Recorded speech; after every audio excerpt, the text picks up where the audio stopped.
शास्त्र की रचना दो दृष्टियों से की जाती है।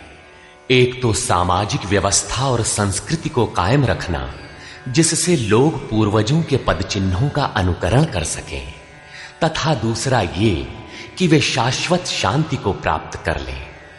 रामचरितमानस, बाइबल, कुरान इत्यादि में दोनों पक्षों का समावेश है, किंतु भौतिक दृष्टि प्रधान होने के कारण मनुष्य समाजोपयोगी व्यवस्था को ही पकड़ पाता है। आध्यात्मिक सूक्तियों को भी वो सामाजिक व्यवस्था के ही संदर्भ में देखने लगता है। कहता है कि ऐसा तो शास्त्र में लिखा है। इसीलिए वेद व्यास ने दोनों के लिए एक ही ग्रंथ महाभारत लिखते हुए भी आध्यात्मिक क्रिया का संकलन गीता के रूप में अलग से किया, जिससे कि लोग इस मूल कल्याण पथ में भ्रांति का मिश्रण न कर सके। उन्हीं आध्यात्मिक मूल्यों के साथ प्रस्तुत है गीता का दिव्य संदेश।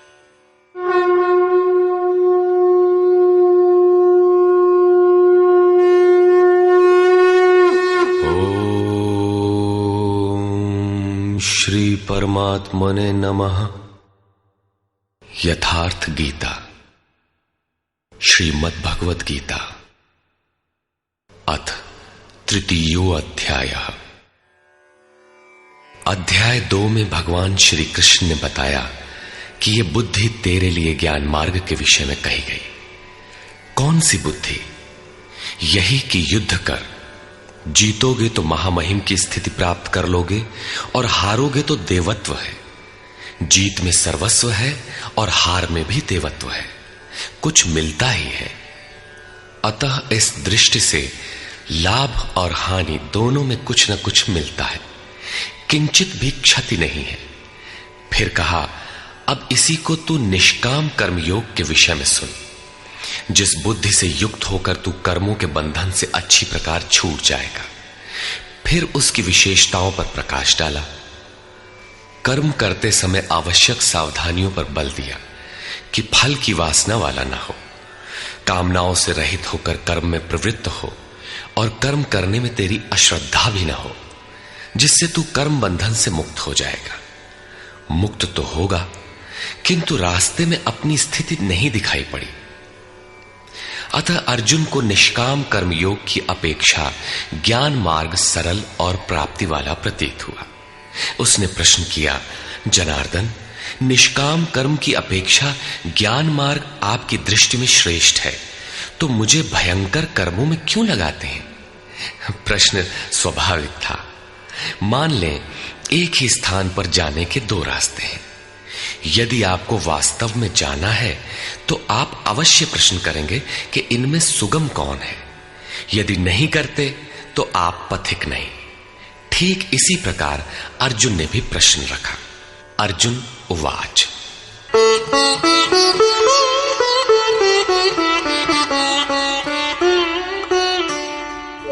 जायसी चेत कर्मणस्ते मता बुद्धिर्जनार्दन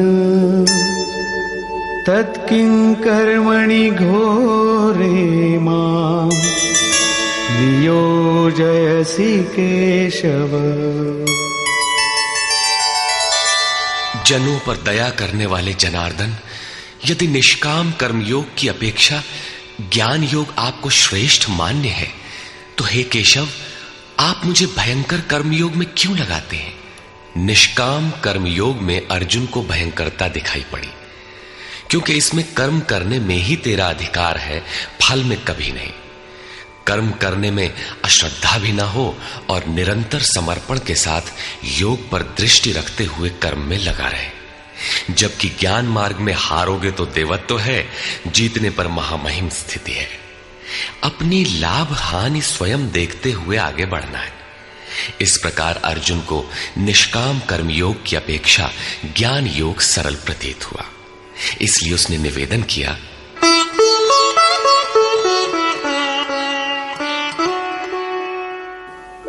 व्यामिश्रेणेव वाक्येन बुद्धिं मोहयसीव मे तदेकं वद निश्चित्य येन श्रेयोऽहमाप्नुयाम्।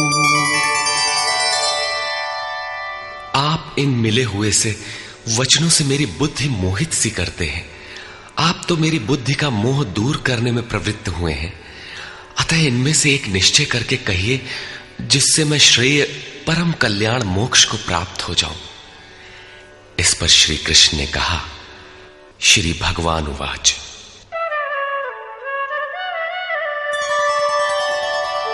लोकेऽस्मिन् द्विविधा निष्ठा पुरा प्रोक्ता मया नघ, ज्ञानयोगेन सांख्यानां कर्मयोगेन योगिनाम्।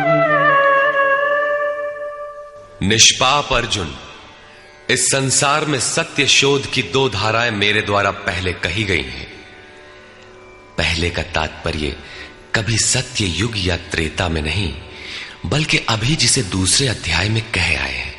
ज्ञानियों के लिए ज्ञान मार्ग और योगियों के लिए निष्काम कर्म योग बताया गया है।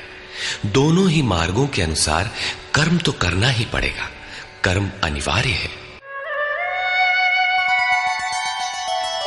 न कर्मणामनारम्भात् नैष्कर्म्यं पुरुषोऽश्नुते, न च सन्न्यसनादेव सिद्धिं समधिगच्छति। अर्जुन, मनुष्य न तो कर्मों को न आरंभ करने से निष्कर्मता की अंतिम स्थिति को प्राप्त होता है और न आरंभ की हुई क्रिया को त्यागने मात्र से भगवत प्राप्ति रूपी परम सिद्धि को ही प्राप्त होता है। अब तुझे ज्ञान मार्ग अच्छा लगे या निष्काम कर्म मार्ग, दोनों में कर्म तो करना ही पड़ेगा। प्रायः इस स्थल पर लोग भगवत पथ में संक्षिप्त मार्ग और बचाव ढूंढने लगते हैं।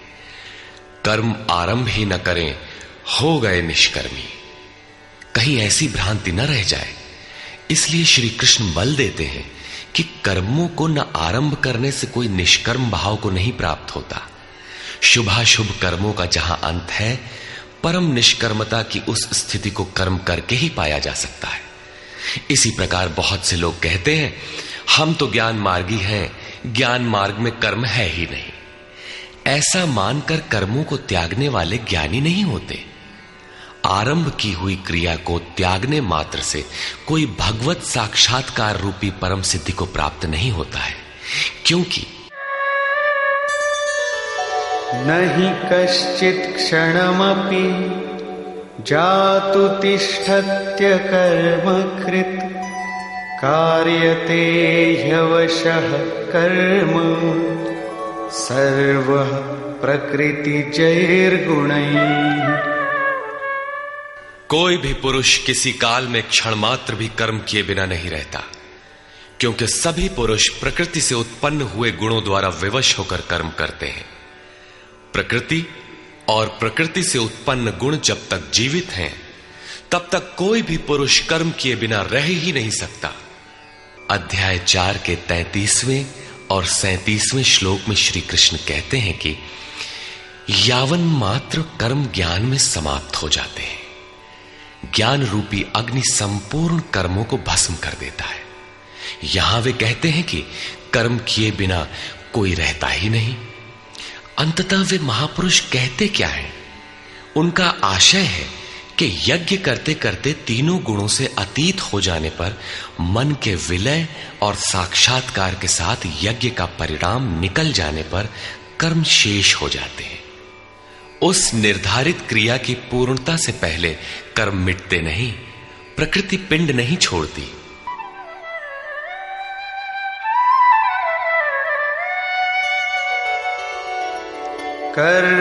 कर्मेन्द्रियाणि संयम्य य आस्ते मनसा स्मरन्, इंद्रियार्थान् विमूढ़ात्मा मिथ्याचार स उच्यते। इतने पर भी विशेष रूप से मूढ़ लोग जो कर्मेंद्रियों को हठ से रोककर इंद्रियों के भोगों का मन से स्मरण करते रहते हैं, वे मिथ्याचारी हैं, पाखंडी हैं, न कि ज्ञानी। सिद्ध है कि कृष्ण काल में भी ऐसी रूढ़ियां थीं। लोग करने योग्य क्रिया को छोड़कर इंद्रियों को हठ से रोककर बैठ जाते थे और कहने लगते थे कि मैं ज्ञानी हूं, पूर्ण हूं। किंतु श्री कृष्ण कहते हैं कि वे धूर्त हैं। ज्ञान मार्ग अच्छा लगे या निष्काम कर्म योग, दोनों ही मार्गों में कर्म तो करना ही पड़ेगा।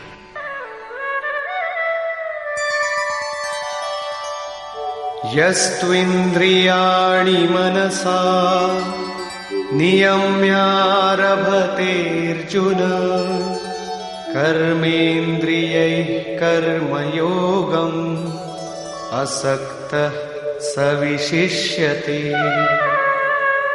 अर्जुन, जो पुरुष मन से इंद्रियों को वश में करके जब मन में भी वासनाओं का स्फुरण न हो सर्वथा अनासक्त हुआ कर्मेंद्रियों से कर्मयोग का आचरण करता है, वो श्रेष्ठ है।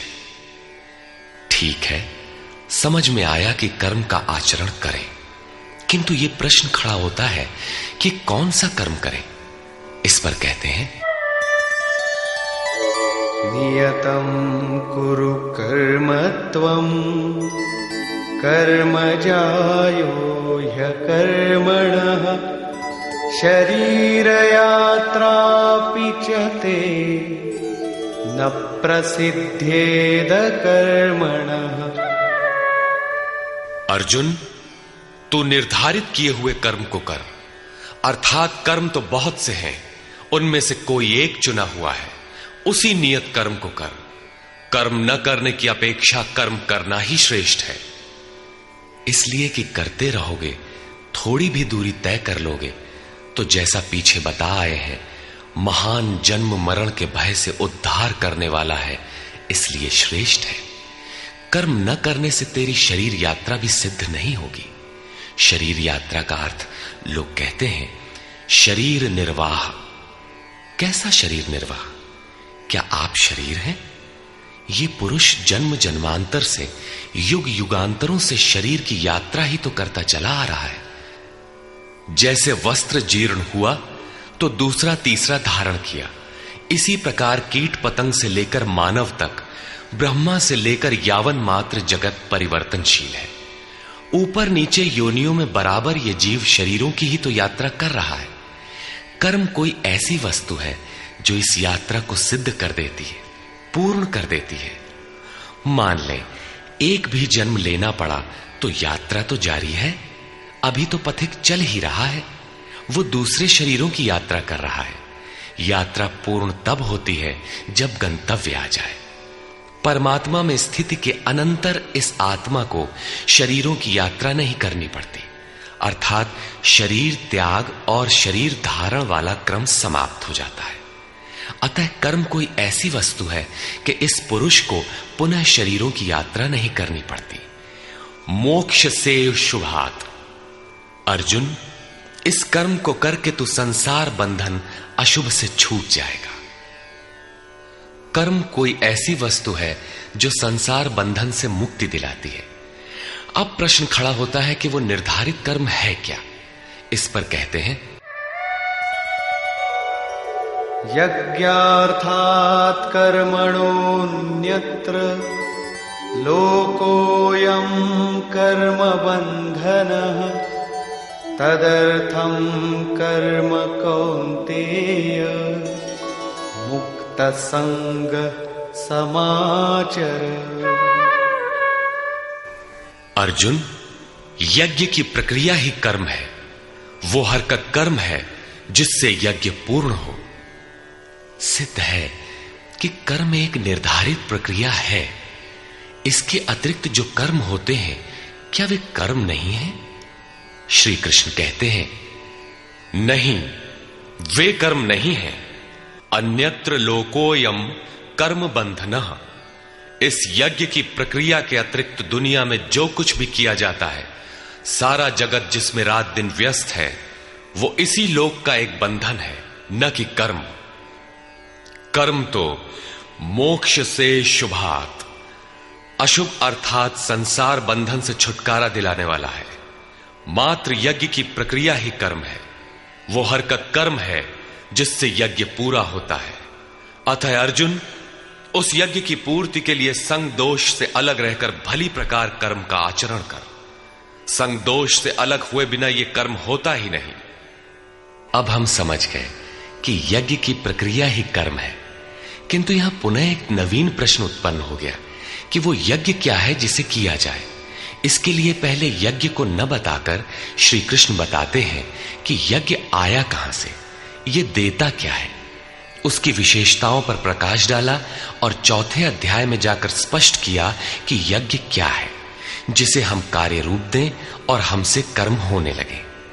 योगेश्वर श्री कृष्ण की शैली से स्पष्ट है कि जिस वस्तु का चित्रण करना है वे पहले उसकी विशेषताओं का चित्रण करते हैं जिससे श्रद्धा जागृत हो। तत्पश्चात वे उसमें बरती जाने वाली सावधानियों पर प्रकाश डालते हैं और अंत में मुख्य सिद्धांत प्रतिपादित करते हैं। स्मरण रहे कि यहां पर श्री कृष्ण ने कर्म के दूसरे अंग पर प्रकाश डाला कि कर्म एक निर्धारित क्रिया है। जो कुछ किया जाता है वो कर्म नहीं है। अध्याय 2 में पहली बार कर्म का नाम लिया, उसकी विशेषताओं पर बल दिया, उसमें बरती जाने वाली सावधानियों पर प्रकाश डाला, लेकिन यह नहीं बताया कि कर्म क्या है। योगेश्वर श्री कृष्ण ने कहा, अर्जुन, तो निर्धारित किए हुए कर्म को कर। अब प्रश्न उठता है कि निर्धारित कर्म क्या है जिसे हम करें। तब बताया कि यज्ञ को कार्य रूप देना कर्म है। अब प्रश्न उठता है कि वो यज्ञ क्या है। यहां यज्ञ की उत्पत्ति विशेषता बताकर शांत हो जाएंगे और आगे अध्याय 4 में यज्ञ का निखरा हुआ रूप मिलेगा जिसे करना कर्म है। कर्म की यह परिभाषा गीता को समझने की कुंजी है। यज्ञ के अतिरिक्त दुनिया में लोग कुछ न कुछ करते ही रहते हैं। कोई खेती करता है तो कोई व्यापार, कोई पदासीन है तो कोई सेवक, कोई अपने को बुद्धिजीवी कहता है तो कोई श्रमजीवी, कोई समाज सेवा को कर्म मानता है तो कोई देश सेवा को। और इन्हीं कर्मों में लोग सकाम और निष्काम कर्म की भूमिका भी बनाए पड़े हैं। किंतु श्री कृष्ण कहते हैं ये कर्म नहीं है। अन्यत्र लोकोयम कर्म बंधना। यज्ञ की प्रक्रिया के सिवाय जो कुछ भी किया जाता है वो इसी लोक का बंधनकारी कर्म है, न कि मोक्षद कर्म। वस्तुतः यज्ञ की प्रक्रिया ही कर्म है। अब यज्ञ न बताकर पहले यह बताते हैं कि यज्ञ आया कहां से।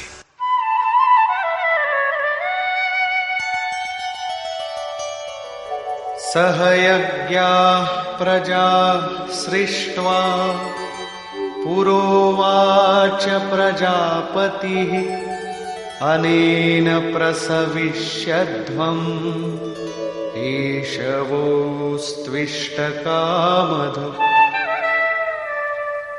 प्रजापति ब्रह्मा ने कल्प के आदि में यज्ञ सहित प्रजा को रचकर कहा कि इस यज्ञ द्वारा वृद्धि को प्राप्त हो। यह यज्ञ तुम लोगों को इष्ट कामधुक, जिसमें अनिष्ट ना हो, विनाश रहित इष्ट संबंधी कामना की पूर्ति करने वाला हो। यज्ञ सहित प्रजा को किसने रचा? प्रजापति ब्रह्मा ने। ब्रह्मा कौन? क्या 4 मुख और 8 आंखों वाला देवता जैसा कि प्रचलित है? नहीं। श्री कृष्ण के अनुसार देवता नाम की कोई अलग सत्ता है ही नहीं। फिर प्रजापति कौन है? वस्तुतः जिसने प्रजा के मूल उद्गम परमात्मा में प्रवेश पा लिया है वो महापुरुष प्रजापति है। बुद्धि ही ब्रह्मा है। अहंकार शिव बुद्धि अज, मन शशि चित्त महान। उस समय बुद्धि यंत्र मात्र होती है। उस महापुरुष की वाणी में परमात्मा ही बोलता है। भजन की वास्तविक क्रिया प्रारंभ हो जाने पर बुद्धि का उत्तरोत्तर उत्थान होता है। प्रारंभ में वो बुद्धि ब्रह्म विद्या से संयुक्त होने के कारण ब्रह्मविद कही जाती है। क्रमशः विकारों का शमन होने पर, ब्रह्म विद्या में श्रेष्ठ होने पर यह ब्रह्म विद्वर कही जाती है। उत्थान और सूक्ष्म हो जाने पर बुद्धि की अवस्था विकसित हो जाती है। वो ब्रह्म विद्वरीयान कहलाती है। उस अवस्था में ब्रह्म विद्वेत्ता पुरुष दूसरों को भी उत्थान मार्ग पर लाने का अधिकार प्राप्त कर लेता है। बुद्धि की पराकाष्ठा है ब्रह्म विद्वरिष्ट, अर्थात ब्रह्मविद की वो अवस्था जिसमें इष्ट प्रवाहित है। ऐसी स्थिति वाले महापुरुष प्रजा के मूल उद्गम परमात्मा में प्रविष्ट और स्थित रहते हैं। ऐसे महापुरुषों की बुद्धि मात्र यंत्र है, वे ही प्रजापति कहलाते हैं। वे प्रकृति के द्वंद्व का विश्लेषण कर आराधना क्रिया की रचना करते हैं। यज्ञ के अनुरूप संस्कारों का देना ही प्रजा की रचना है। इससे पूर्व समाज अचेत अव्यवस्थित रहता है। सृष्टि अनादि है, संस्कार पहले से ही है, किंतु अस्त व्यस्त विकृत है। यज्ञ के अनुरूप उन्हें ढालना ही रचना या सजाना है। ऐसे महापुरुष ने कल्प के आदि में यज्ञ सहित प्रजा की रचना की। कल्प निरोग बनाता है, वैद्य कल्प देते हैं, कोई कायाकल्प करता है। ये क्षणिक शरीरों का कल्प है। वास्तविक कल्प तो तब है जब भवरोग से मुक्ति मिल जाए। आराधना का प्रारंभ इस कल्प की शुरुआत है। आराधना पूर्ण हुई तो आपका कल्प पूरा हो गया। इस प्रकार परमात्म स्वरूपस्थ महापुरुषों ने भजन के प्रारंभ में यज्ञ सहित संस्कारों को सुसंगठित कर कहा कि इस यज्ञ से तुम वृद्धि को प्राप्त हो। कैसी वृद्धि? क्या मकान कच्चे से पक्का बन जाएगा? आय अधिक होने लगेगी? नहीं, यज्ञ इष्ट कामधुक, इष्ट संबंधी कामना की पूर्ति करेगा। इष्ट है परमात्मा, उस परमात्मा संबंधी कामना की पूर्ति वाला है। प्रश्न स्वाभाविक है कि यज्ञ सीधे उस परमात्मा की प्राप्ति करा देगा अथवा क्रम क्रम से चलकर।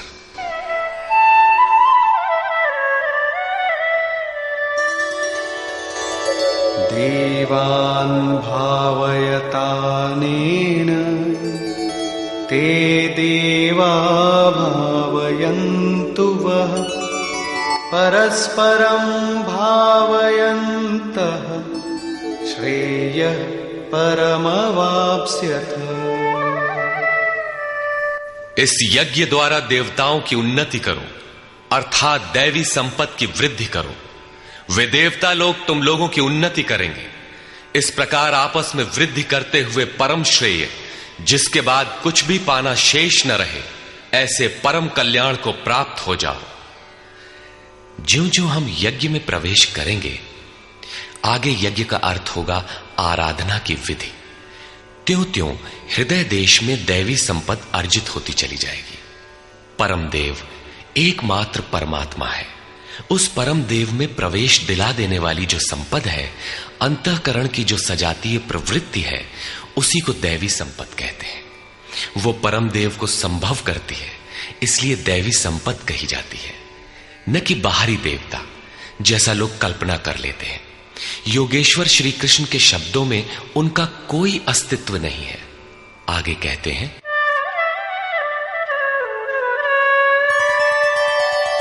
इष्टान् भोगान् हि वो देवा दास्यन्ते यज्ञभाविताः तैर्दत्तान् प्रदायैभ्यो यो भुङ्क्तेस्तेन एव सः।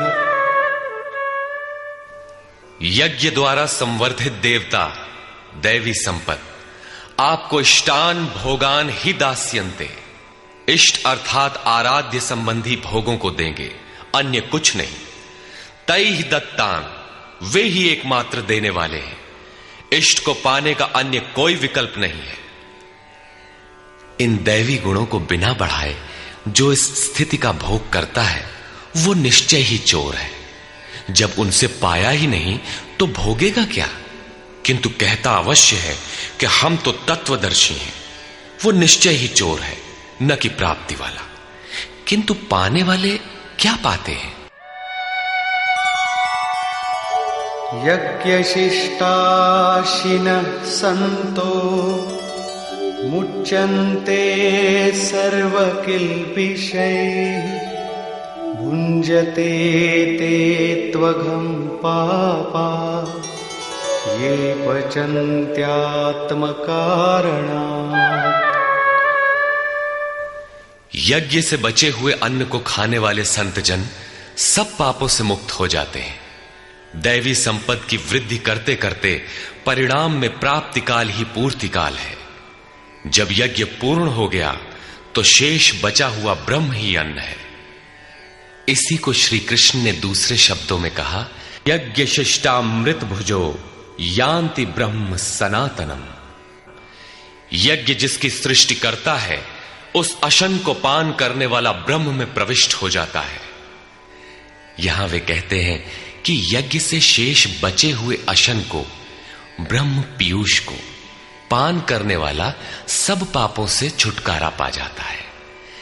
संत जन तो छूट जाते हैं, किंतु पापी लोग मोह के माध्यम से उत्पन्न शरीरों के लिए पचते हैं। वे पाप खाते हैं। उन्होंने भजन भी किया, आराधना को समझा, अग्रसर भी हुए, किंतु बदले में एक मीठी सी चाह पैदा हो गई कि आत्म कारणात् शरीर के लिए और शरीर के संबंधों को लेकर कुछ मिले। उसे मिल तो जाएगा, किंतु उतने भोग के पश्चात वो अपने को वहीं खड़ा पाएगा जहां से चलना प्रारंभ किया था। इससे बड़ी क्षति क्या होगी? जब शरीर ही नश्वर है तो इसके सुख भोग कब तक साथ देंगे? वे आराधना तो करते हैं, किंतु बदले में पाप ही खाते हैं।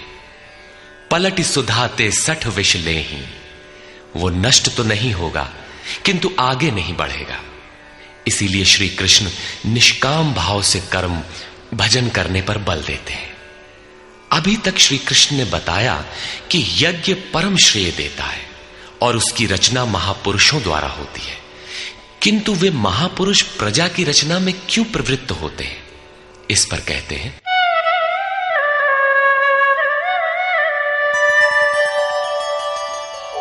अन्नाद्भवन्ति भूतानि पर्जन्यादन्न संभवः यज्ञाद्भवति पर्जन्यो यज्ञः कर्म समुद्भवः।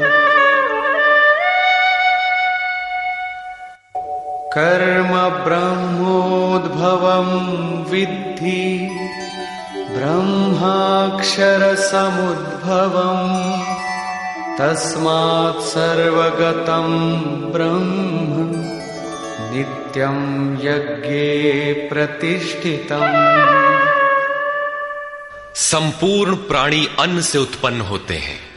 अन्नम ब्रह्म व्यजानात्, अन्न परमात्मा ही है। उस ब्रह्म पीयूष को ही उद्देश्य बनाकर प्राणी यज्ञ की ओर अग्रसर होता है। अन्न की उत्पत्ति वृष्टि से होती है, बादलों से होने वाली वर्षा नहीं, अपितु कृपा वृष्टि।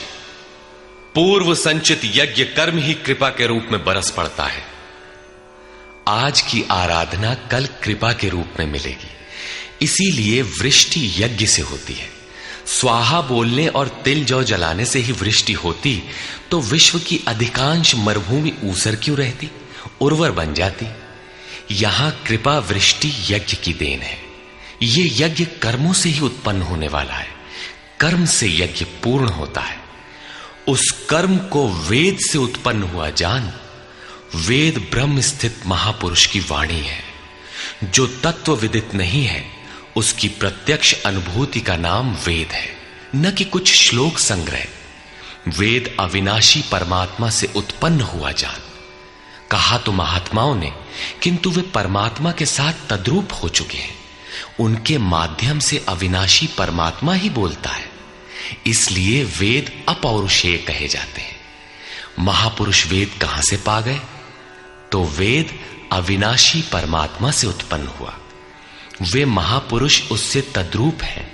वे मात्र यंत्र हैं, इसलिए उनके द्वारा वही बोलता है, क्योंकि यज्ञ के द्वारा ही मन के निरोध काल में वो विदित होता है। इससे सर्वव्यापी परम अक्षर परमात्मा सर्वदा यज्ञ में ही प्रतिष्ठित है। यज्ञ ही उसे पाने का एकमात्र उपाय है। इसी पर बल देते हैं, एवं प्रवर्तितं चक्रं नानुवर्तयति हयः अघायुरिन्द्रियारामो मोघं पार्थ स जीवति। हे पार्थ, जो पुरुष इसी लोक में मनुष्य शरीर प्राप्त कर इस प्रकार चलाए हुए साधन चक्र के अनुसार नहीं बरतता, अर्थात दैवी संपत्ति का उत्कर्ष, देवताओं की वृद्धि और परस्पर वृद्धि के द्वारा अक्षय धाम को प्राप्त करना, इस क्रम के अनुसार जो नहीं बरतता, इंद्रियों का आराम चाहने वाला वो पापायु पुरुष व्यर्थ ही जीता है। बंधुओं, योगेश्वर श्री कृष्ण ने अध्याय 2 में कर्म का नाम लिया और इस अध्याय में बताया कि नियत कर्म का आचरण कर।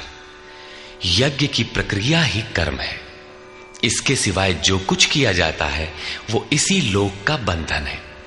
इसीलिए संग दोष से अलग रहकर उस यज्ञ की पूर्ति के लिए कर्म का आचरण कर। उन्होंने यज्ञ की विशेषताओं पर प्रकाश डाला और बताया कि यज्ञ की उत्पत्ति ब्रह्मा से है। प्रजा अन्न को उद्देश्य बनाकर उस यज्ञ में प्रवृत्त होती है। यज्ञ कर्म से और कर्म अपौरुषेय वेद से उत्पन्न होते हैं, जबकि वेद मंत्रों के दृष्टा महापुरुष ही थे। उनका पुरुष तिरोहित हो चुका था। प्राप्ति के साथ अविनाशी परमात्मा ही शेष बचा था। इसलिए वेद परमात्मा से उत्पन्न है। सर्वव्यापी परमात्मा यज्ञ में सर्वदा प्रतिष्ठित है। इस साधन चक्र के अनुसार जो नहीं बरतता, वो पापायु पुरुष इंद्रियों का सुख चाहने वाला है, व्यर्थ ही जीता है। अर्थात यज्ञ ऐसी विधि विशेष है जिसमें इंद्रियों का आराम नहीं है, अपितु अक्षय सुख है। इंद्रियों के संयम के साथ इसमें लगने का विधान है। इंद्रियों का आराम चाहने वाले पापायु हैं। अभी तक श्री कृष्ण ने नहीं बताया है कि यज्ञ है क्या, परंतु क्या यज्ञ करते ही रहेंगे या इसका कभी अंत भी होगा?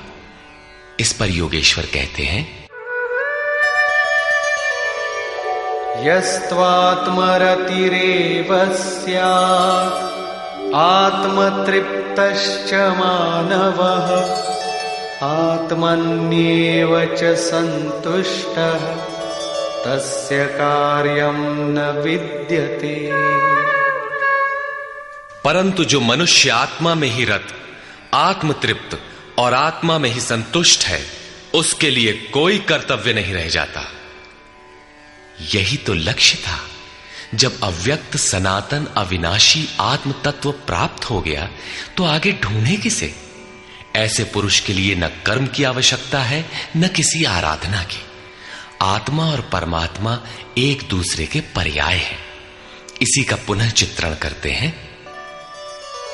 नैव तस्य कृतेनार्थो नाकृतेनेह कश्चन न चास्य सर्वभूतेषु कश्चिदर्थव्यपाश्रयः।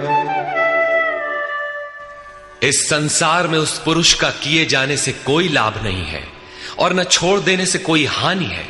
जबकि पहले आवश्यक था, उसका संपूर्ण प्राणियों में कोई स्वार्थ संबंध नहीं रह जाता।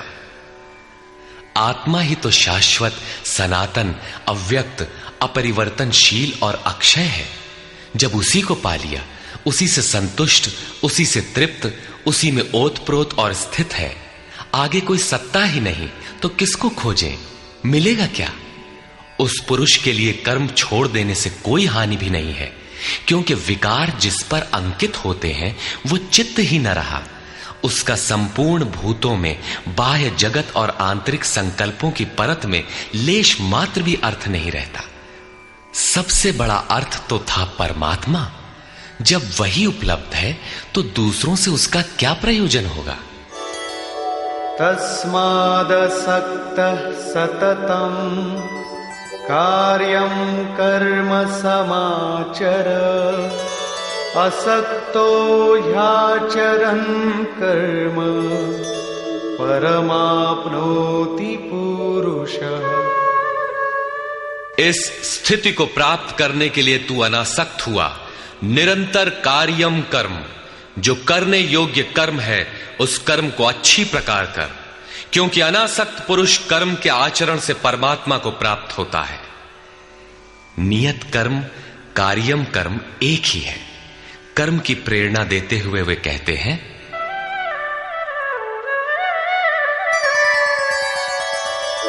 कर्मणैव हि संसिद्धिम् आस्थिता जनकादयः लोकसंग्रहमेवापि संपश्यन् कर्तुमर्हसि। जनक माने राजा जनक नहीं, जनक जन्मदाता को कहते हैं। योग ही जनक है, आपके स्वरूप को जन्म देता है, प्रकट करता है। योग से संयुक्त प्रत्येक महापुरुष जनक हैं।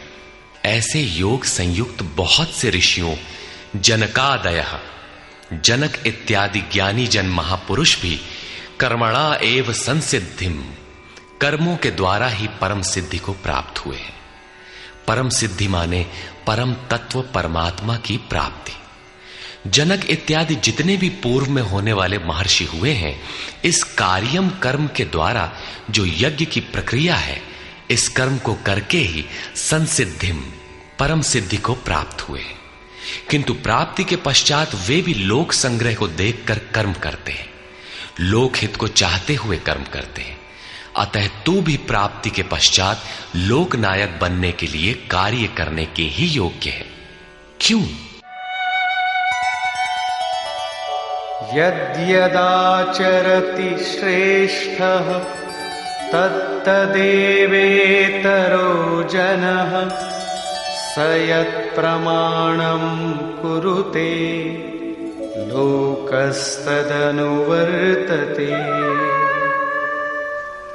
श्रेष्ठ पुरुष जो जो आचरण करता है, अन्य पुरुष भी उसके अनुसार ही करते हैं।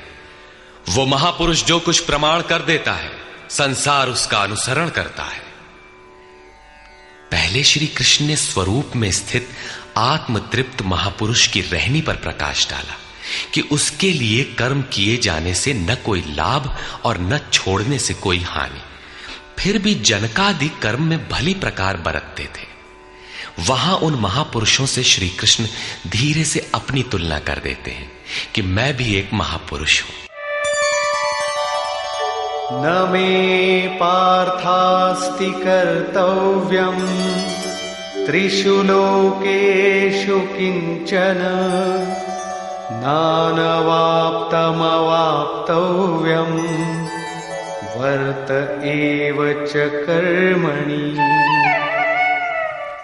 हे पार्थ, मुझे तीनों लोकों में कोई कर्तव्य नहीं है। पीछे कह आए हैं कि उस महापुरुष का समस्त भूतों में कोई कर्तव्य नहीं है। यहां कहते हैं तीनों लोकों में मुझे कुछ भी कर्तव्य शेष नहीं है, तथा किंचन मात्र प्राप्त होने योग्य वस्तु अप्राप्त नहीं है। तब भी मैं कर्म में भली प्रकार बरतता हूं। क्यों? यदि ह्यहं न वर्तेयम् जातु कर्मण्यतन्द्रितः मम वर्त्मानुवर्तन्ते मनुष्याः पार्थ सर्वशः। क्योंकि यदि मैं सावधान होकर कदाचित कर्म में न बरतूं तो मनुष्य मेरे बर्ताव के अनुसार बरतने लग जाएंगे। तो क्या आपका अनुकरण भी बुरा है? श्री कृष्ण कहते हैं हां। उत्सीदेयुरिमे लोका न कुर्यां कर्म चेदहम् संकरस्य च कर्ता स्याम् उपहन्यामिमाः प्रजाः। यदि मैं सावधान होकर कर्म न करूं तो ये सब लोग भ्रष्ट हो जाएं और मैं संकरस्य वर्ण संकर का करने वाला हूं तथा इन सारी प्रजा का हनन करने वाला, मारने वाला बनूं। स्वरूप में स्थित महापुरुष सतर्क रहकर यदि आराधना क्रम में न लगे रहें तो समाज उनकी नकल करके भ्रष्ट हो जाएगा। महापुरुष ने तो आराधना पूर्ण करके परम नैष्कर्म्य की स्थिति को पाया है। वे न करें तो उनके लिए कोई हानि नहीं है। किंतु समाज ने तो अभी आराधना आरंभ ही नहीं की। पीछे वालों के मार्गदर्शन के लिए ही महापुरुष कर्म करते हैं। मैं भी करता हूं। अर्थात श्री कृष्ण एक महापुरुष थे, न कि बैकुंठ से आए हुए कोई विशेष भगवान।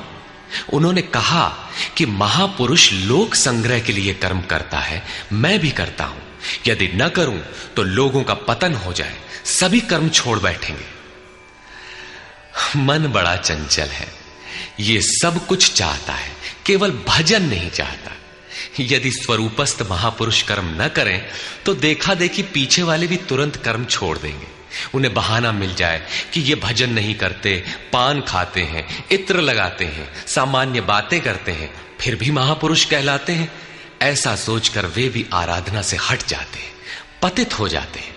श्री कृष्ण कहते हैं कि यदि मैं कर्म न करूं तो सब भ्रष्ट हो जाए और मैं वर्ण संकर का कर्ता बनूं। स्त्रियों के दूषित होने से वर्ण संकर तो देखा सुना जाता है। अर्जुन भी इसी के भय से विकल था कि स्त्रियां दूषित होंगी तो वर्ण संकर पैदा होंगे। किंतु श्री कृष्ण कहते हैं यदि मैं सावधान होकर आराधना में लगा न रहूं तो वर्ण संकर का कर्ता हूं। वस्तुतः आत्मा का शुद्ध वर्ण है परमात्मा। अपने शाश्वत स्वरूप के पथ से भटक जाना वर्ण संकरता है। यदि स्वरूपस्थ महापुरुष क्रिया में नहीं बरतता तो लोग उनके अनुकरण में क्रिया रहित हो जाएंगे, आत्म पथ से भटक जाएंगे, वर्ण संकर हो जाएंगे, वे प्रकृति में खो जाएंगे। स्त्रियों का सतीत्व एवं नस्ल की शुद्धता एक सामाजिक व्यवस्था है, अधिकारों का प्रश्न है, समाज के लिए उसकी उपयोगिता भी है। किंतु माता पिता की भूलों का संतान की साधना पर कोई प्रभाव नहीं पड़ता। आपन करनी पार उतरनी।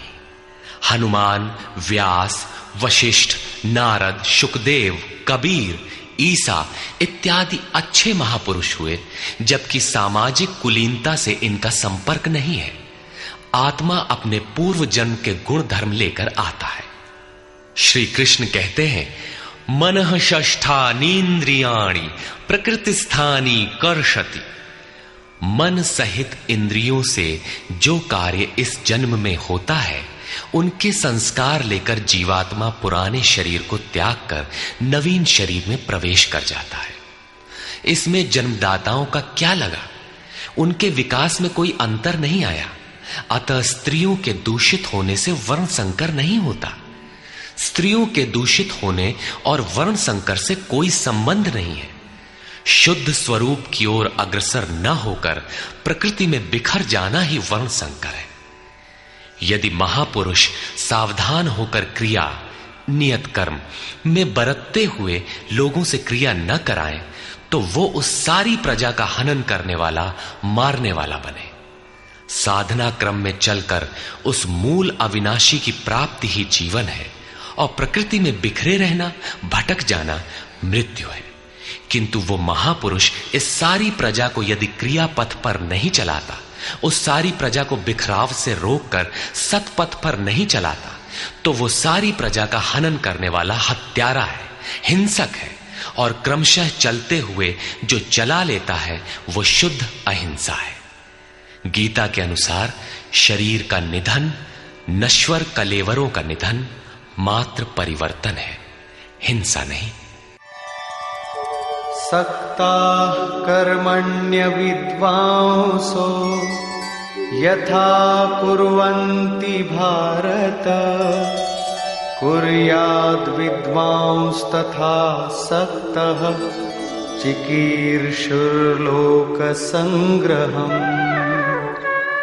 हे भारत, कर्म में आसक्त हुए अज्ञानी जन जैसे कर्म करते हैं, वैसे ही अनासक्त हुआ विद्वान पूर्ण ज्ञाता भी लोक हृदय में प्रेरणा और कल्याण संग्रह चाहता हुआ कर्म करे। यज्ञ की विधि जानते और करते हुए भी हम अज्ञानी हैं। ज्ञान का अर्थ है प्रत्यक्ष जानकारी। जब तक लेश मात्र भी हम अलग हैं, आराध्य अलग है, तब तक अज्ञान विद्यमान है। जब तक अज्ञान है तब तक कर्म में आसक्ति रहती है। अज्ञानी जितनी आसक्ति से आराधना करता है उसी प्रकार अनासक्त। जिसे कर्मों से प्रयोजन नहीं है तो आसक्ति क्यों होगी? ऐसा पूर्ण ज्ञाता महापुरुष भी लोकहित के लिए कर्म करे, दैवी संपद का उत्कर्ष करे, जिससे समाज उस पर चल सके।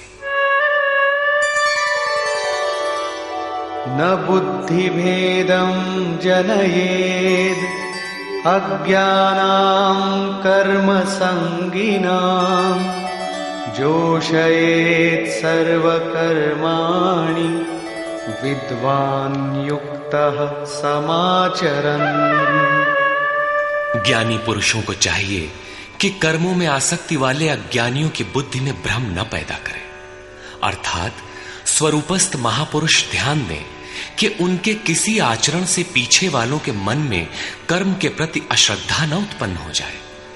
परमात्म तत्व से संयुक्त महापुरुष को भी चाहिए कि स्वयं भली प्रकार नियत कर्म करता हुआ उनसे करावे। यही कारण था कि पूज्य महाराज जी वृद्धावस्था में भी रात के 2 बजे ही उठकर बैठ जाएं, खांसने लगे। 3 बजे बोलने लगे, उठो मिट्टी के पुतलो। सब उठकर चिंतन में लग जाएं तो स्वयं थोड़ा लेट जाएं। कुछ देर बाद फिर उठकर बैठ जाएं, कहें, तुम लोग सोचते हो कि महाराज सो रहे हैं, किंतु मैं सोता नहीं, श्वास में लगा हूं। वृद्धावस्था का शरीर है, बैठने में कष्ट होता है, इसी से मैं पड़ा रहता हूं। लेकिन तुम्हें तो स्थिर और सीधे बैठकर चिंतन में लगना है। जब तक तैल धारा के सदृश श्वास की डोरी न लग जाए, क्रम न टूटे, अन्य संकल्प बीच में व्यवधान उत्पन्न न कर सकें, तब तक सतत लगे रहना साधक का धर्म है। मेरी श्वास तो बांस की तरह स्थिर खड़ी है। यही कारण है कि अनुयायियों से कराने के लिए वो महापुरुष भली प्रकार कर्म में बरतता है। जिस गुण को सिखावे उसे करके दिखावे। इस प्रकार स्वरूपस्थ महापुरुष को भी चाहिए कि स्वयं कर्म करता हुआ साधकों को भी आराधना में लगाए रहे।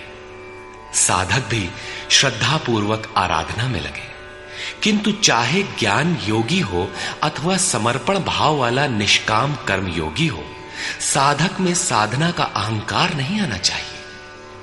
कर्म किसके द्वारा होते हैं, उसके होने में कौन कारण है, इस पर श्री कृष्ण प्रकाश डालते हैं।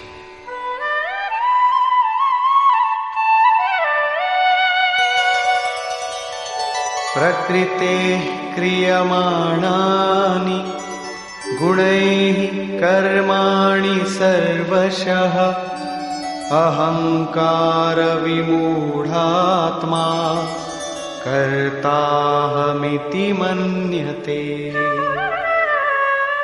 आरंभ से पूर्ति पर्यंत संपूर्ण कर्म प्रकृति के गुणों द्वारा किए जाते हैं। फिर भी अहंकार से विशेष मूढ़ पुरुष मैं करता हूं ऐसा मान लेता है। यह कैसे माना जाए कि आराधना प्रकृति के गुणों द्वारा होती है? ऐसा किसने देखा? इस पर कहते हैं, तत्त्ववित्तु महाबाहो गुणकर्म विभागयोः गुणागुणेषु वर्तन्ते इति मत्वा न सज्जते। हे महाबाहु, गुण और कर्म के विभाग को तत्वविद परम तत्व परमात्मा की जानकारी वाले महापुरुषों ने देखा और संपूर्ण गुण गुणों में बरत रहे हैं। ऐसा मानकर वे गुण और कर्मों के कर्तापन में आसक्त नहीं होते।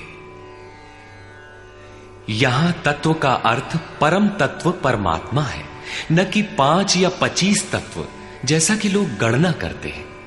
योगेश्वर श्री कृष्ण के शब्दों में तत्व एकमात्र परमात्मा है, अन्य कोई तत्व है ही नहीं। गुणों को पार करके परम तत्व परमात्मा में स्थित महापुरुष गुण के अनुसार कर्मों का विभाजन देख पाते हैं। तामसी गुण रहेगा तो उसका कार्य होगा आलस्य, निद्रा, प्रमाद, कर्म में प्रवृत्त न होने का स्वभाव। राजसी गुण रहेंगे तो आराधना में पीछे न हटने का स्वभाव, शौर्य, स्वामी भाव से कर्म होगा। और सात्विक गुण कार्यरत होने पर ध्यान, समाधि, अनुभवी उपलब्धि, धारावाहिक चिंतन, सरलता स्वभाव में होगी। गुण परिवर्तनशील है। प्रत्यक्षदर्शी ज्ञानी ही देख पाता है कि गुणों के अनुरूप कर्मों का उत्कर्ष अपकर्ष होता है। गुण अपना कार्य करा लेते हैं, अर्थात गुण गुणों में बरतते हैं। ऐसा समझकर वो प्रत्यक्ष दृष्टा कर्म में आसक्त नहीं होता।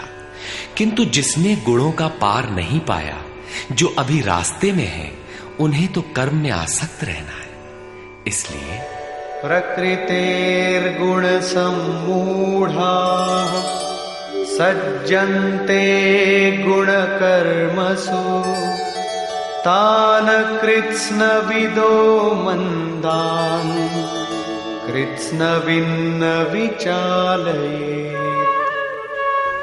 प्रकृति के गुणों से मोहित हुए पुरुष गुण और कर्मों में क्रमशः निर्मल गुणों की ओर उन्नति देखकर उनमें आसक्त होते हैं।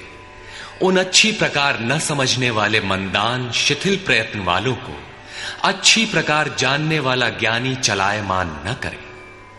उन्हें हतोत्साहित न करे, बल्कि प्रोत्साहन दे, क्योंकि कर्म करके ही उन्हें परम नैष्कर्म्य की स्थिति पाना है। अपनी शक्ति और स्थिति का आकलन करके कर्म में प्रवृत्त होने वाले ज्ञान मार्गी साधकों को चाहिए कि कर्म को गुणों की देन माने, अपने को कर्ता मानकर अहंकारी न बन जाए। निर्मल गुणों को प्राप्त होने पर भी उनमें आसक्त न हो। किंतु निष्काम कर्मयोगी को कर्म और गुणों के विश्लेषण में समय देने की कोई आवश्यकता नहीं है। उसे तो बस समर्पण के साथ कर्म करते जाना है। कौन गुण आ जा रहा है, ये देखना इष्ट की जिम्मेदारी हो जाती है। गुणों का परिवर्तन और क्रम क्रम से उत्थान वो इष्ट की ही देन मानता है और कर्म होने को भी उन्हीं की देन मानता है। अतः कर्तापन का अहंकार या गुणों में आसक्ति होने की समस्या उसके लिए नहीं रहती, जबकि अनवरत लगा रहता है। इसी पर और साथ ही युद्ध का स्वरूप बताते हुए श्री कृष्ण कहते हैं, मयि सर्वाणि कर्माणि सन्न्यस्याध्यात्मचेतसा निराशीर्निर्ममो भूत्वा युध्यस्व विगतज्वरः। इसलिए अर्जुन, तू अध्यात्म चेतसा अंतरात्मा में चित्त का निरोध करके ध्यानस्थ होकर संपूर्ण कर्मों का मुझ में अर्पण करके आशा रहित, ममता रहित और संताप रहित होकर युद्ध कर। जब चित्त ध्यान में स्थित है, लेश मात्र भी कहीं आशा नहीं, कर्म में ममत्व नहीं है, असफलता का संताप नहीं है, तो वो पुरुष कौन सा युद्ध करेगा? जब सब ओर से चित्त सिमटकर हृदय देश में निरुद्ध होता जा रहा है, तो वो लड़ेगा किस लिए, किससे, और वहां है कौन? वास्तव में जब आप ध्यान में प्रवेश करेंगे, तभी युद्ध का सही स्वरूप खड़ा होता है। तो काम क्रोध, राग द्वेष, आशा तृष्णा इत्यादि विकारों का समूह, विजातीय प्रवृत्तियां जो कुरु कहलाती हैं, संसार में प्रवृत्ति देती ही रहती हैं। बाधा के रूप में भयंकर आक्रमण करती हैं। बस इनका पार पाना ही युद्ध है। इनको मिटाते हुए अंतरात्मा में सिमटते जाना, ध्यानस्थ होते जाना ही यथार्थ युद्ध है। इसी पर पुनः बल देते हैं, ये मे मतमिदं नित्यम् अनुतिष्ठन्ति मानवाः श्रद्धावन्तो न सूयन्तो मुच्यन्ते तेऽपि कर्मभिः। अर्जुन, जो कोई मनुष्य दोष दृष्टि से रहित होकर श्रद्धा भाव समर्पण से संयुक्त हुआ, सदा मेरे इस मत के अनुसार बरतते हैं कि युद्ध कर, वे पुरुष भी संपूर्ण कर्मों से छूट जाते हैं। योगेश्वर का यह आश्वासन किसी हिंदू, मुसलमान या ईसाई के लिए नहीं, अपितु मानव मात्र के लिए है। उनका मत है कि युद्ध कर। इससे ऐसा प्रतीत होता है कि ये उपदेश युद्ध वालों के लिए था। अर्जुन के समक्ष तो सौभाग्य से विश्व युद्ध की संरचना थी। आपके सामने तो कोई युद्ध नहीं है। आप गीता के पीछे क्यों पड़े हैं? क्योंकि कर्मों से छूटने का उपाय तो युद्ध करने वालों के लिए है, किंतु ऐसा कुछ नहीं है। वस्तुतः ये अंतर्देश की लड़ाई है। क्षेत्र और क्षेत्रज्ञ का, विद्या और अविद्या का, धर्म क्षेत्र और कुरुक्षेत्र का संघर्ष है। आप ज्यों-ज्यों ध्यान में चित्त का निरोध करेंगे, विजातीय प्रवृत्ति बाधा के रूप में प्रत्यक्ष होती है, भयंकर आक्रमण करती है। उसका शमन करते हुए चित्त का निरोध करते जाना ही युद्ध है। जो दोष दृष्टि से रहित होकर श्रद्धा के साथ इस युद्ध में लगता है, वो कर्मों के बंधन से, आवागमन से भली प्रकार छुटकारा पा जाता है। जो इस युद्ध में प्रवृत्त नहीं होता, उसकी क्या गति होती है? इस पर कहते हैं, ये त्वेतदभ्यसूयन्तो नानुतिष्ठन्ति मे मतम् सर्वज्ञानविमूढांस्तान् विद्धि नष्टान चेतसः। जो दोष दृष्टि वाले अचेतसः, मोह निशा में अचेत लोग मेरे इस मत के अनुसार नहीं बरतते, अर्थात ध्यानस्थ होकर आशा, ममता, संताप रहित होकर समर्पण के साथ युद्ध नहीं करते। सर्वज्ञान विमूढ़ान, ज्ञान पथ में सर्वथा मोहित उन लोगों को तू कल्याण से भ्रष्ट हुआ ही जान। जब यही सही है तो लोग करते क्यों नहीं? इस पर कहते हैं, सदृशं चेष्टते स्वस्याः प्रकृतेर्ज्ञानवानपि प्रकृतिं यान्ति भूतानि निग्रहः किं करिष्यति। सभी प्राणी अपनी प्रकृति को प्राप्त होते हैं, अपने स्वभाव से परवश होकर कर्म में भाग लेते हैं। प्रत्यक्षदर्शी ज्ञानी भी अपनी प्रकृति के अनुसार चेष्टा करता है। प्राणी अपने कर्मों में बरतते हैं और ज्ञानी अपने स्वरूप में। जैसा जिसकी प्रकृति का दबाव है, वैसा ही कार्य करता है। यह स्वयं सिद्ध है। इसमें निराकरण कोई क्या करेगा? यही कारण है कि सभी लोग मेरे मत के अनुसार कर्म में प्रवृत्त नहीं हो पाते। वे आशा, ममता, संताप का, दूसरे शब्दों में राग द्वेष का त्याग नहीं कर पाते, जिससे कर्म का सम्यक आचरण नहीं हो पाता। इसी को और स्पष्ट करते हैं और दूसरा कारण बताते हैं, इंद्रियस्येन्द्रियस्यार्थे रागद्वेषौ व्यवस्थितौ तयोर्न वशमागच्छेत् तौ ह्यस्य परिपन्थिनौ। इंद्रिय और इंद्रियों के भोगों में राग और द्वेष स्थित हैं। इन दोनों के वश में नहीं होना चाहिए, क्योंकि इस कल्याण मार्ग में कर्मों से छूट जाने वाली प्रणाली में ये राग और द्वेष दुर्धर्ष शत्रु हैं, आराधना का अपहरण कर ले जाते हैं। जब शत्रु भीतर है तो बाहर कोई किसी से क्यों लड़ेगा? शत्रु तो इंद्रिय और भोगों के संसर्ग में है, अंतःकरण में है। अतः ये युद्ध भी अंतःकरण का युद्ध है, क्योंकि शरीर ही क्षेत्र है जिसमें सजातीय विजातीय दोनों प्रवृत्तियां, विद्या और अविद्या रहती हैं, जो माया के दो अंग हैं। इन्हीं प्रवृत्तियों का पार पाना, सजातीय प्रवृत्ति को साध कर विजातीय का अंत करना युद्ध है। विजातीय समाप्त होने पर सजातीय का उपयोग समाप्त हो जाता है। स्वरूप का स्पर्श करके सजातीय का भी उसके अंतराल में विलय हो जाना, इस प्रकार प्रकृति का पार पाना युद्ध है, जो ध्यान में ही संभव है। राग द्वेष के शमन में समय लगता है। इसलिए बहुत से साधक क्रिया को छोड़कर सहसा महापुरुष की नकल करने लग जाते हैं। श्री कृष्ण इससे सावधान करते हैं।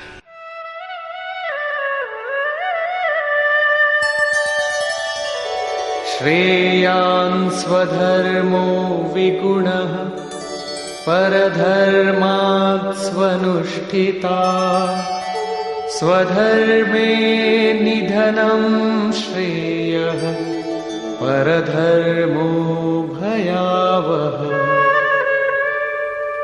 अच्छी प्रकार आचरण किए हुए दूसरे के धर्म से गुण रहित भी अपना धर्म अधिक उत्तम है। स्वभाव से उत्पन्न कर्म में प्रवृत्त होने की क्षमता स्वधर्म है, अतः स्वधर्माचरण में मरना भी परम कल्याणकारक है। अपनी क्षमता के अनुसार कर्म में प्रवृत्त होने से साधक एक न एक दिन पार पा जाता है। जहां से साधन छूटेगा, शरीर मिलने पर वहीं से पुनः प्रारंभ होगा। आत्मा तो मरता नहीं। शरीर अर्थात वस्त्र बदलने से आपके बुद्धि विचार बदल तो नहीं जाते। आगे वालों की तरह स्वांग बनाने से साधक भय को प्राप्त होगा। भय प्रकृति में होता है, परमात्मा में नहीं। प्रकृति का आवरण और घना हो उठेगा। स्वधर्म क्या है? अध्याय 2 में श्री कृष्ण ने स्वधर्म का नाम लिया था कि स्वधर्म को भी देखकर तू युद्ध करने योग्य है। क्षत्रिय के लिए इससे बढ़कर कल्याणकारी मार्ग नहीं है। स्वधर्म में अर्जुन क्षत्रिय पाया जाता है। संकेत किया कि अर्जुन, जो ब्राह्मण है, वेदों का उपदेश उनके लिए क्षुद्र जलाशय के तुल्य है। तू वेदों से ऊपर उठ और ब्राह्मण बन, अर्थात स्वधर्म में परिवर्तन संभव है। वहां पुनः कहा कि राग द्वेष के वश में न हो, इन्हें काट, स्वधर्म श्रेयस्कर है। इनका यह आशय नहीं है कि अर्जुन किसी ब्राह्मण की नकल करके उस जैसी वेशभूषा बना ले। एक ही कर्म पथ को महापुरुष ने 4 श्रेणियों में बांट दिया: निकृष्ट, मध्यम, उत्तम, अति उत्तम। इन श्रेणी के साधकों को क्रमशः शूद्र, वैश्य, क्षत्रिय और ब्राह्मण की संज्ञा दी। शूद्र वाली क्षमता से कर्म का आरंभ होता है और साधना क्रम में वही साधक ब्राह्मण बन सकता है। इससे भी आगे जब वो परमात्मा में प्रवेश पा जाता है तो न ब्राह्मणो न क्षत्रियः न वैश्यो न शूद्रः चिदानंद रूपः शिवः केवलोहम्। वो वर्णों से ऊपर हो जाता है। यही श्री कृष्ण भी कहते हैं कि चातुर्वर्ण्यम मया सृष्टम। 4 वर्णों की रचना मैंने की। तो क्या जन्म के आधार पर मनुष्यों को बांटा? नहीं, गुण कर्म विभागशः, गुणों के आधार पर कर्म बांटा गया। कौन सा कर्म? क्या सांसारिक कर्म? श्री कृष्ण कहते हैं नहीं, नियत कर्म। नियत कर्म क्या है? वो है यज्ञ की प्रक्रिया, जिसमें होता है श्वास में प्रश्वास का हवन, प्रश्वास का श्वास में हवन, इंद्रिय संयम इत्यादि, जिसका शुद्ध अर्थ है योग साधना, आराधना। इस आराधना कर्म को ही 4 श्रेणियों में बांटा गया। जैसी क्षमता वाला पुरुष हो, उसे उसी श्रेणी से प्रारंभ करना चाहिए। यही सबका अपना अपना स्वधर्म है। यदि वो आगे वालों की नकल करेगा तो भय को प्राप्त होगा। सर्वथा नष्ट तो नहीं होगा, क्योंकि इसमें बीज का नाश तो नहीं होता। हां, वो प्रकृति के दबाव से भयाक्रांत, दीनहीन अवश्य हो जाएगा। शिशु कक्षा का विद्यार्थी स्नातक कक्षा में बैठने लगे तो स्नातक क्या बनेगा? वो प्रारंभिक वर्णमाला से भी वंचित रह जाएगा। अर्जुन प्रश्न रखता है कि मनुष्य स्वधर्म का आचरण क्यों नहीं कर पाता? अर्जुन उवाच अथ केन प्रयुक्तोऽयं पापं चरति पूरुषः अनिच्छन्नपि वार्ष्णेय बलादिव नियोजितः। हे कृष्ण, फिर ये पुरुष बरबस घसीट कर लगाए हुए के सदृश न चाहता हुआ भी किसकी प्रेरणा से पाप का आचरण करता है? आपके मत के अनुसार क्यों नहीं चल पाता? इस पर योगेश्वर श्री कृष्ण कहते हैं, श्री भगवान उवाच। काम एष क्रोध एष रजो गुण समुद्भवः महाशनो महापाप्मा विद्येनमिह वैरिणम्। अर्जुन, रजोगुण से उत्पन्न ये काम और ये क्रोध अग्नि के समान भोग भोगने से कभी न तृप्त होने वाले बड़े पापी हैं। काम क्रोध राग द्वेष के ही पूरक है। अभी मैंने जिसकी चर्चा की थी, इस विषय में तू इनको ही शत्रु जान। अब इनका प्रभाव बताते हैं।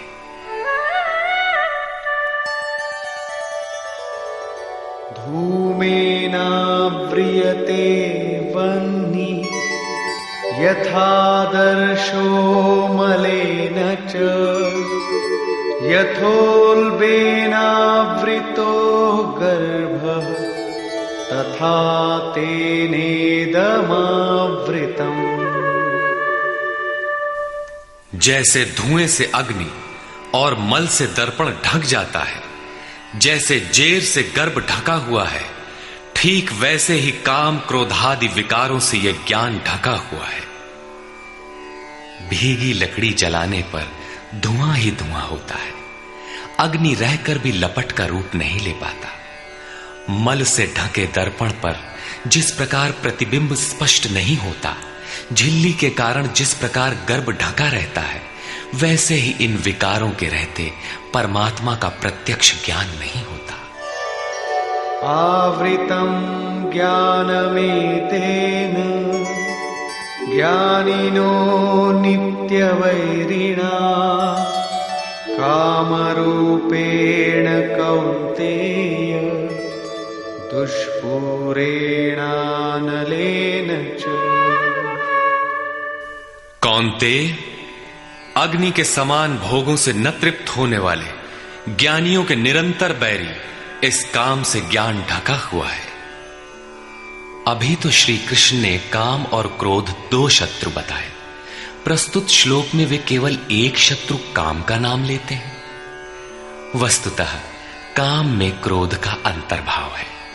कार्य पूर्ण होने पर क्रोध समाप्त हो जाता है, किंतु कामना समाप्त नहीं होती। कामना पूर्ति में व्यवधान पड़ते ही क्रोध पुनः उभर आता है। काम के अंतराल में क्रोध भी निहित है। इस शत्रु का निवास कहां है? इसे ढूंढे कहां? निवास जान लेने पर इसे समूल नष्ट करने से सुविधा रहेगी। इस पर श्री कृष्ण कहते हैं,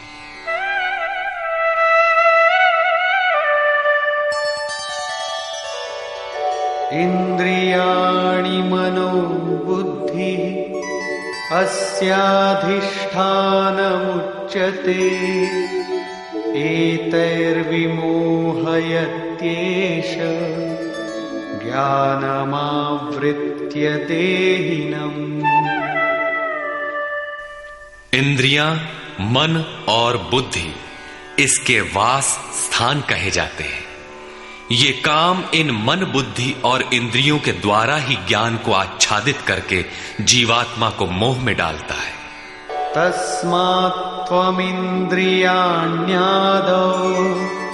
नियम्य भरतर्षभ पाप्मानं प्रजह्येनं ज्ञानविज्ञाननाशनम्। इसलिए अर्जुन, तू पहले इंद्रियों को नियम्य संयत कर, क्योंकि शत्रु तो इनके अंतराल में छिपा है। वो तुम्हारे शरीर के भीतर है, बाहर खोजने से वो कहीं नहीं मिलेगा। इंद्रियों को वश में करके ज्ञान और विज्ञान का नाश करने वाले इस पापी काम को ही मार। ये हृदय देश की अंतर जगत की लड़ाई है। काम सीधे पकड़ में नहीं आएगा, अतः विकारों के निवास स्थान का ही घेराव कर लो, इंद्रियों को ही संयत कर लो।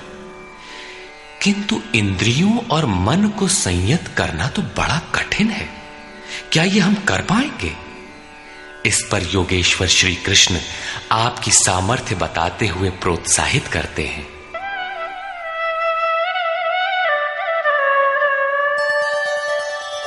इंद्रियाणि पराण्याहुः इंद्रियेभ्यः परं मनः मनसस्तु परा बुद्धिः यो बुद्धेः परतस्तु सः। अर्जुन, इस शरीर से तू इंद्रियों को परे अर्थात सूक्ष्म और बलवान जान।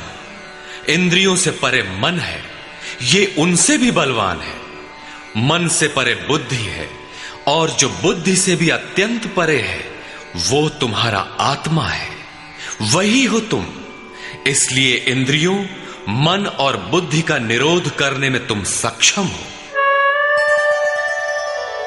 एवं बुद्धेः परं बुद्ध्वा संस्तभ्यात्मानमात्मना जहि शत्रुं महाबाहो कामरूपं दुरासदम्। इस प्रकार बुद्धि से परे अर्थात सूक्ष्म और बलवान अपने आत्मा को जानकर, आत्म बल को समझकर, बुद्धि के द्वारा अपने मन को वश में करके अर्जुन इस काम रूपी दुर्जय शत्रु को मार। काम एक दुर्जय शत्रु है। इंद्रियों के द्वारा ये आत्मा को मोहित करता है, तो अपनी शक्ति समझकर, आत्मा को बलवान समझकर काम रूपी शत्रु को मारना है। कहने की आवश्यकता नहीं है कि ये शत्रु आंतरिक है और युद्ध भी अंतर्देश का ही है। निष्कर्ष, बहुधा गीता प्रेमी व्याख्याताओं ने इस अध्याय को कर्मयोग का नाम दिया है, किंतु यह संगत नहीं है। दूसरे अध्याय में योगेश्वर ने कर्म का नाम लिया। उन्होंने कर्म के महत्व का प्रतिपादन कर उसमें कर्म जिज्ञासा जागृत की, और इस अध्याय में उन्होंने कर्म को परिभाषित किया कि यज्ञ की प्रक्रिया ही कर्म है। सिद्ध है कि यज्ञ कोई निर्धारित दिशा है। इसके अतिरिक्त जो कुछ भी किया जाता है वह इसी लोक का बंधन है। श्री कृष्ण जिसे कहेंगे वह कर्म मोक्ष्यसे अशुभा, संसार बंधन से छुटकारा दिलाने वाला कर्म है। श्री कृष्ण ने यज्ञ की उत्पत्ति बताई, वह देता क्या है, उसकी विशेषताओं का चित्रण किया, यज्ञ करने पर बल दिया। उन्होंने कहा इस यज्ञ की प्रक्रिया ही कर्म है। जो नहीं करते वे पापायु, आराम चाहने वाले व्यर्थ जीते हैं। पूर्व में होने वाले महर्षियों ने भी इसे करके ही परम नैष्कर्म्य सिद्धि को पाया। वे आत्मतृप्त हैं, उनके लिए कर्म की आवश्यकता नहीं है। फिर भी पीछे वालों के मार्गदर्शन के लिए वे भी कर्म में भली प्रकार लगे रहते थे। उन महापुरुषों से श्री कृष्ण ने अपनी तुलना की कि मेरा भी अब कर्म करने से कोई प्रयोजन नहीं है, किंतु मैं भी पीछे वालों के हित के लिए ही कर्म में बरतता हूं। श्री कृष्ण ने स्पष्ट अपना परिचय दिया कि वे एक योगी थे। उन्होंने कर्म में प्रवृत्त साधकों को चलायमान न करने को कहा, क्योंकि कर्म करके ही उन साधकों को स्थिति प्राप्त करनी है। यदि नहीं करेंगे तो नष्ट हो जाएंगे। इस कर्म के लिए ध्यानस्थ होकर युद्ध करना है।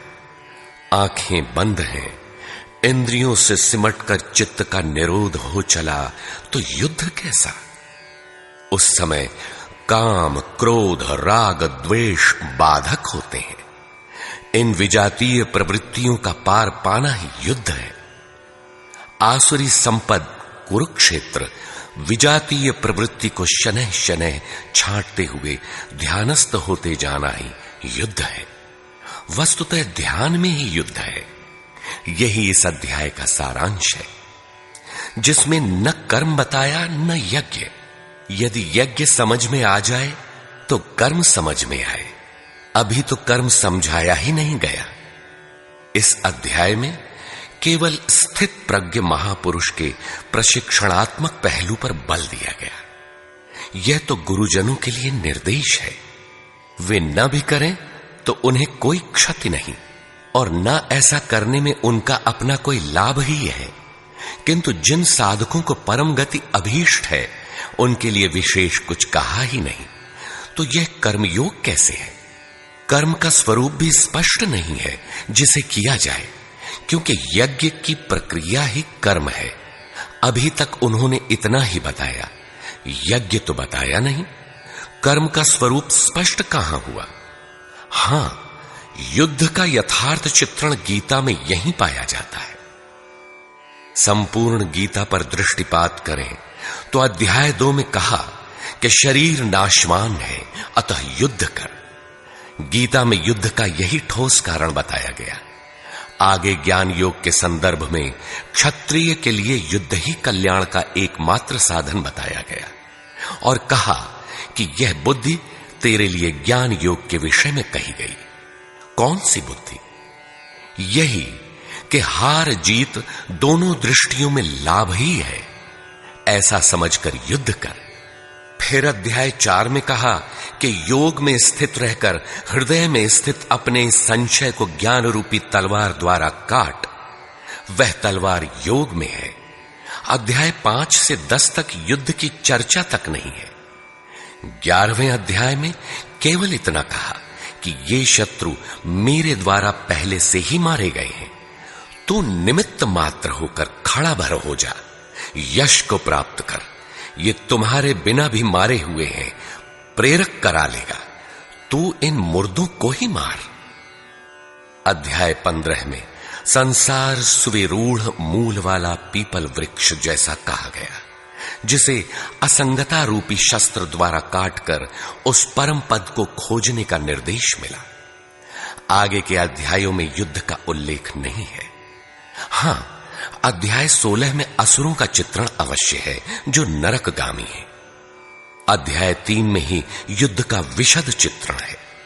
श्लोक 30 से श्लोक 43 तक युद्ध का स्वरूप, उसकी अनिवार्यता, युद्ध न करने वालों का विनाश, युद्ध में मारे जाने वाले शत्रुओं के नाम, उन्हें मारने के लिए अपनी शक्ति का आह्वान और निश्चय ही उन्हें काटकर फेंकने पर बल दिया।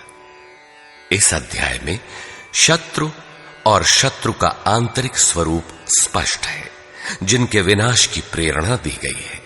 अतः ओम तत्सदिति श्रीमद् भगवद गीता सूपनिषत्सु ब्रह्म विद्यायाम योग शास्त्रे श्री कृष्णार्जुन संवादे शत्रु विनाश प्रेरणा नाम तृतीयो अध्याय। इस प्रकार स्वामी अड़गड़ानंद कृत श्रीमद् भगवद गीता के भाष्य यथार्थ गीता का 3रा अध्याय पूर्ण होता है। हरि ओम तत्सत।